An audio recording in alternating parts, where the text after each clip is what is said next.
Hello everyone. तो मैं आज बात करने वाला खेसारी लाल यादव जी और शिल्पी राज का एक बहुत ही बेहतरीन सॉन्ग के बारे में, जिसका पोस्टर आ चुका है और इस गाने को लिखे हैं अभिषेक भोजपुरिया जी और इसमें म्यूजिक दिए हैं आर्या शर्मा जी और इस गाने को गाए हैं खेसारी लाल यादव जी और शिल्पी राज जी, जो कि आपको स्क्रीन के ऊपर दिखाई दे रहा है। जिस सॉन्ग का टाइटल रखा गया है जतवा का दतवा, जिसका टाइटल है जतवा का दतवा। और वीडियो में खेसारी लाल यादव जी और प्रिया रघुवंशी जी, फिट में है प्रिया रघुवंशी जी। और ये बहुत ही बेहतरीन सॉन्ग है और ये एक नए चैनल से आने वाला है, जो कि नया ही चैनल है ये, और बहुत ही बेहतरीन गाना है। और नए चैनल से आना होता है तबाही मचाना शुरू कर देगा, क्योंकि जो भी खेसारी लाल यादव जी का नए चैनल से गाना आता है तबाही मचाता है।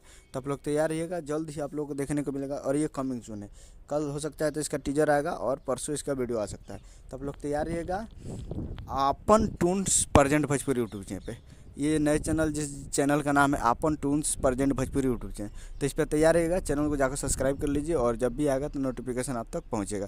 तो जल्द से जल्द चैनल को सब्सक्राइब कीजिए। तो यही अपडेट था। उम्मीद करें वीडियो चैनल को सब्सक्राइब कर लगे ताकि इससे खेसारी लाल यादव जी का लेटेस्ट में आते हैं। मिलते हैं अगले वीडियो में, तब तक के लिए जय हिंद, जय भोजपुरी।